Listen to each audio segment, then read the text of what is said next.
Welcome back clean news. चलिए देखते हैं मध्य प्रदेश की 25 फटाफट बड़ी खबरों को।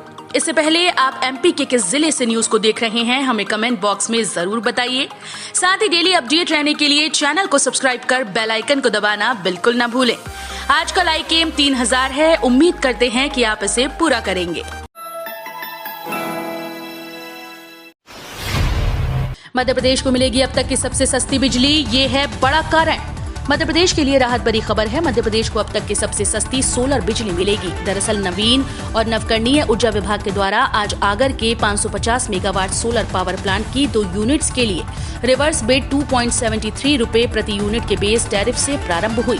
बिड ऑफर में राष्ट्रीय और अंतर्राष्ट्रीय स्तर की 12 कंपनीज ने हिस्सा लिया। न्यूनतम ऑफर के आधार पर क्रमशः दोनों यूनिट के लिए बीम पाव एनर्जी प्राइवेट लिमिटेड और अवाडा एनर्जी प्राइवेट लिमिटेड विकासक का चयन किया गया। मध्य प्रदेश के 65,000 निजी स्कूल्स में बंद रही ऑनलाइन कक्षाएं। इंदौर में स्कूल संचालकों ने चाबी सौंपी। सीबीएसई और माध्यमिक शिक्षा मंडल से संबद्ध प्रदेश के करीब 65,000 स्कूल्स में आज ऑनलाइन कक्षाएं बंद रही। इंदौर में निजी स्कूल संचालकों ने स्कूल में ताला बंद कर स्कूल शिक्षा विभाग के कार्यालय में जाकर चाबी सौंपी। शिक्षण शुल्क बढ़ाए जाने समेत अन्य मांगों को लेकर प्राइवेट स्कूल संचालक प्रदर्शन कर रहे हैं। मध्य प्रदेश विधानसभा का मानसून सत्र 9 अगस्त से अनुपूरक बजट होगा प्रस्तुत। मध्य प्रदेश विधानसभा का मानसून सत्र 9 अगस्त से होगा। विधानसभा सचिवालय ने सोमवार को 4 दिन चलने वाले सत्र की अधिसूचना जारी कर दी। इसमें वित्त विभाग द्वारा वर्ष 2021-22 का प्रथम अनुपूरक अनुमान बजट प्रस्तुत किया जाएगा। इसमें कोरोना संकट के दौरान स्वास्थ्य सेवाओं के मद्देनजर विभागों द्वारा किए गए खर्च के लिए अतिरिक्त राशि का प्रावधान किया जाएगा। 14 जुलाई को घोषित हो सकते हैं मध्य प्रदेश 10वीं के नतीजे। कोरोना महामारी के चलते पहले स्थगित और फिर रद्द हुई मध्य प्रदेश बोर्ड कक्षा 10वीं की परीक्षाओं के बाद वैकल्पिक मूल्यांकन पद्धति से एमपी बोर्ड 10वीं रिजल्ट 2021 की घोषणा का इंतजार कर रहे छात्रों के लिए बड़ी खबर है। मध्य प्रदेश माध्यमिक शिक्षा मंडल द्वारा सेकेंडरी कक्षा के लिए एमपीबीएसई 10वीं रिजल्ट 2021 की घोषणा जल्द की जा सकती है। प्राप्त जानकारी के अनुसार एमपी बोर्ड 10वीं बोर्ड रिजल्ट 2021 की घोषणा 14 जुलाई 2021 को किए जाने की पूरी संभावना है। कश्मीर में फटा बादल, बिहार में अलर्ट। एमपी में 17 जुलाई से भारी बारिश।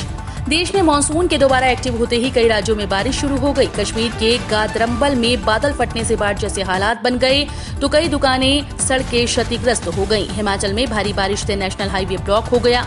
बिहार के 14 जिलों में भारी बारिश का येलो अलर्ट तो एमपी में 17 जुलाई से भारी बारिश का अलर्ट है। यूपी में आतंकियों की गिरफ्तारी के बाद मध्य प्रदेश में अलर्ट। उत्तर प्रदेश की राजधानी लखनऊ में 2 आतंकियों की गिरफ्तारी के बाद गृह मंत्री नरोत्तम मिश्रा ने मध्य प्रदेश में भी अलर्ट जारी करने के निर्देश दिए। डीजीपी विवेक जौहरी को सिमी और अन्य आतंकी संगठनों से जुड़े संदेही लोगों की पहचान और निगरानी करने को कहा गया। कोरोना आपदा में पीड़ितों की मदद करने के बजाय सिर्फ मौतों के बारे में भय और भ्रम फैलाकर कांग्रेस के नेताओं ने साबित कर दिया कि उनमें सेवा की मानसिकता है ही नहीं। 35 जिलों में सामान्य से कम बारिश, 38 डिग्री पर तप रहे खजुराहो, नरसिंहपुर। मध्य प्रदेश में 20 दिनों से चला आ रहा सूखा खत्म हुआ। प्रदेश के 17 जिलों में जोरदार बारिश हुई। इसके बावजूद लोग लगातार बढ़ रही उमस और गर्मी से बेहाल हैं। प्रदेश के 35 जिलों में अब तक सामान्य से कम बारिश दर्ज हुई। मौसम विभाग का कहना है कि प्रदेश में 3 सिस्टम के सक्रिय हैं, जिससे आने वाले दिनों में भारी बारिश होने की संभावना है। शिक्षा मंत्री इंदर सिंह परमार ने कहा, निजी स्कूल्स के आगे नहीं झुकेगी सरकार, सिर्फ ट्यूशन फीस ले सकेंगे स्कूल्स। मध्य प्रदेश के स्कूल शिक्षा मंत्री इंदर सिंह परमार ने साफ कर दिया कि सरकार निजी स्कूल्स के आंदोलन के आगे नहीं झुकेगी। बैतूल पहुंचे शिक्षा मंत्री इंदर सिंह परमार ने आज निजी स्कूल संघ द्वारा सरकार के 8 जुलाई के आदेश पर हाईकोर्ट जाने के ऐलान पर कहा कि कानून के रास्ते सबके लिए स्वतंत्र हैं। अभिभावकों पर अतिरिक्त बोझ बढ़ रहा था, हम स्कूल खोल नहीं पा रहे थे। ऐसे में कोई पूरी फीस लेता है तो सरकार ने निर्णय लिया है कि सिर्फ ट्यूशन की फीस ली जाएगी। इन राज्यों में बड़ा लॉकडाउन, जानिए लिस्ट। तीसरी लहर की आशंका के बीच देश के कई राज्यों में कोरोना के मामले फिर से बढ़ने लगे हैं। यही कारण है कि कई राज्यों ने लॉकडाउन पाबंदियां बढ़ा दी हैं। हरियाणा ने 19 जुलाई तक लॉकडाउन बढ़ाया है। महाराष्ट्र में स्तर 3 का प्रतिबंध जारी। तमिलनाडु में 19 जुलाई तक बड़ी पाबंदियां। पश्चिम बंगाल 15 जुलाई तक बड़ी पाबंदियां। उड़ीसा में 16 जुलाई तक बड़ी पाबंदियां। गोवा में 19 जुलाई तक बड़ी पाबंदियां। मंत्री ने नहीं की मुलाकात। चयनित शिक्षक संघ ने डीपीआई पहुंचकर जताया विरोध। शिक्षक पात्रता परीक्षा में चयनित हुए अभ्यर्थियों का सब्र अब जवाब देने लगा है। फिलहाल चयनित शिक्षकों के दस्तावेज सत्यापन की प्रक्रिया चल रही है। अभ्यर्थी चाहते हैं कि जल्द से जल्द ये प्रक्रिया संपन्न हो और उन्हें नियुक्ति दी जाए। अपनी इसी मांग को लेकर चयनित शिक्षक संघ के करीब 150 पात्र अभ्यर्थी आज सुबह तकरीबन 10 बजे स्कूल शिक्षा राज्य मंत्री इंदर सिंह परमार के बंगले पर पहुंचे। वहां उनकी मंत्री से मुलाकात नहीं हो पाई। भाजपा कार्यकर्ताओं को योजना की निगरानी का अधिकार। मध्य प्रदेश की शिवराज सिंह चौहान सरकार भारतीय जनता पार्टी के कार्यकर्ताओं को ग्राम पंचायत स्तर तक पावरफुल बनाने के लिए दीनदयाल अंत्योदय समितियों का गठन करने जा रही है।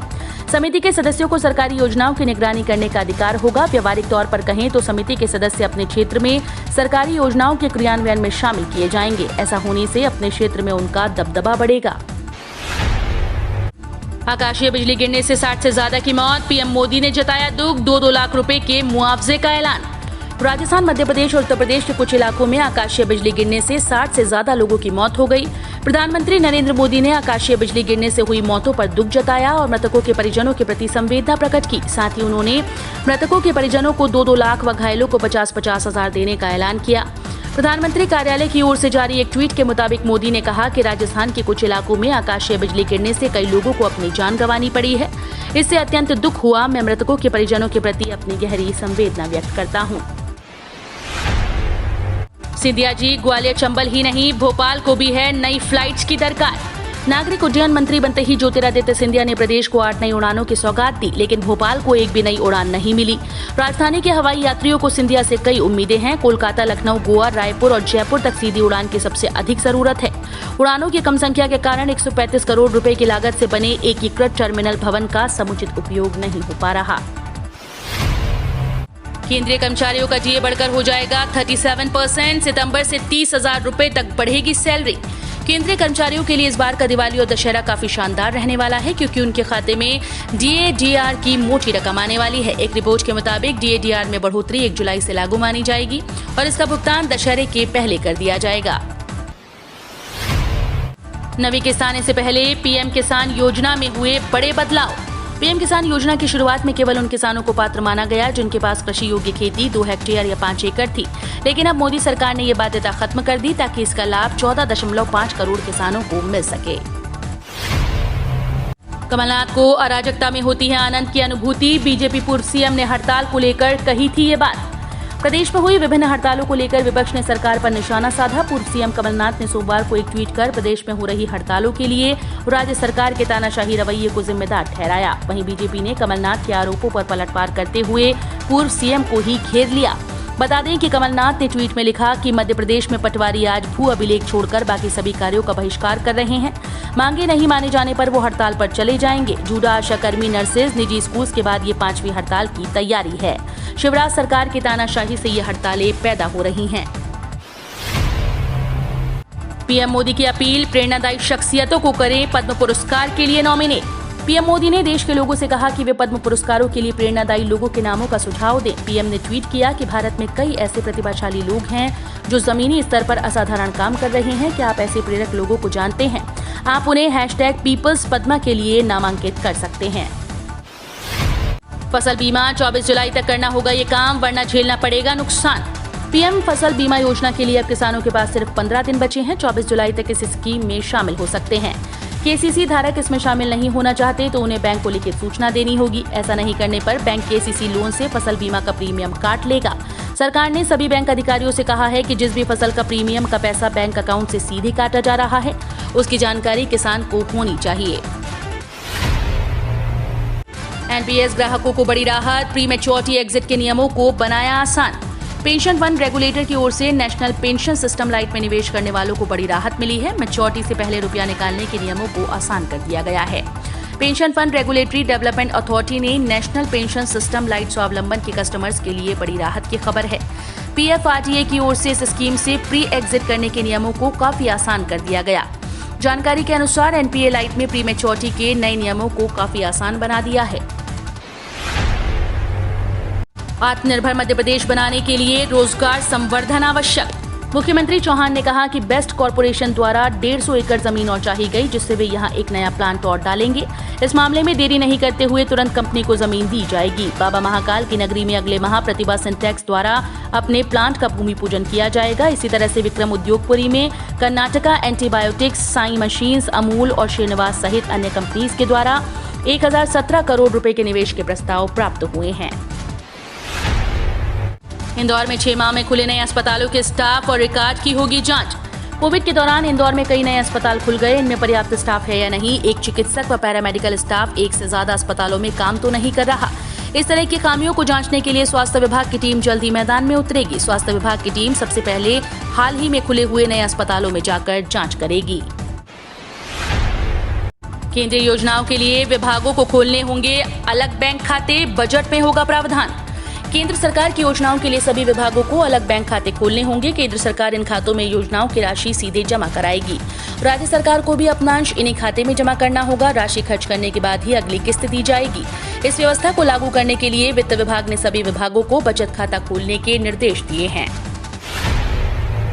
ईपीएफओ के 6 करोड़ सब्सक्राइबर्स के लिए खुशखबरी, मिल सकता है ज्यादा ब्याज। कर्मचारी भविष्य निधि संगठन ईपीएफओ के 6 करोड़ सब्सक्राइबर्स के लिए अच्छी खबर है। अब उन्हें पीएफ अकाउंट पर ज्यादा ब्याज मिल सकता है। मिंट की एक रिपोर्ट में सरकारी अधिकारियों के हवाले से कहा गया कि ईपीएफओ अपने सालाना जमा का एक हिस्सा इंफ्रास्ट्रक्चर इन्वेस्टमेंट ट्रस्ट यानी इनविट्स में निवेश करने की योजना बना रहा है। इससे न केवल इंफ्रास्ट्रक्चर में निवेश में तेजी आएगी, बल्कि ईपीएफओ के लिए इन्वेस्टमेंट का दायरा भी बढ़ेगा। रक्षा मंत्री राजनाथ सिंह के करीबी बीजेपी विधायक को जान से मारने की धमकी। रक्षा मंत्री राजनाथ सिंह के बेहद करीबी माने जाने वाले बीजेपी विधायक को जान से मारने की धमकी मिली। बहराइच की महसी विधानसभा क्षेत्र के विधायक सुरेश्वर सिंह को जान से मारने की धमकी दी गई, जिससे हड़कंप मच गया। इंटरनेट कॉल से बीजेपी विधायक को धमकी जान से मारने की दी गई। धमकी देने वाले ने सुपारी लेने की बात कही।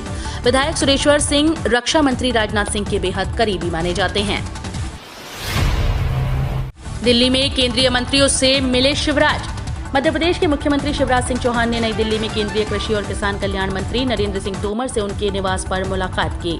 उन्होंने प्रधानमंत्री फसल बीमा योजना के लिए सरप्लस शेयरिंग मॉडल को प्रदेश में लागू करने के लिए अनुमति देने की अपील की है। मुख्यमंत्री ने बताया कि प्रदेश में प्रधानमंत्री फसल बीमा योजना खरीफ 2020 और रबी 2020-21 में लागू करने के लिए बीमा कंपनीज का चयन किया जाना है। हम रोज ऐसे ही न्यूज लाते रहेंगे। आपने अभी तक क्लीन न्यूज एमपी को सब्सक्राइब नहीं किया है तो फटाफट सब्सक्राइब कर लें। साथ ही बेल आइकन को दबाना बिल्कुल ना भूलें ताकि कोई लेटेस्ट अपडेट मिस ना हो।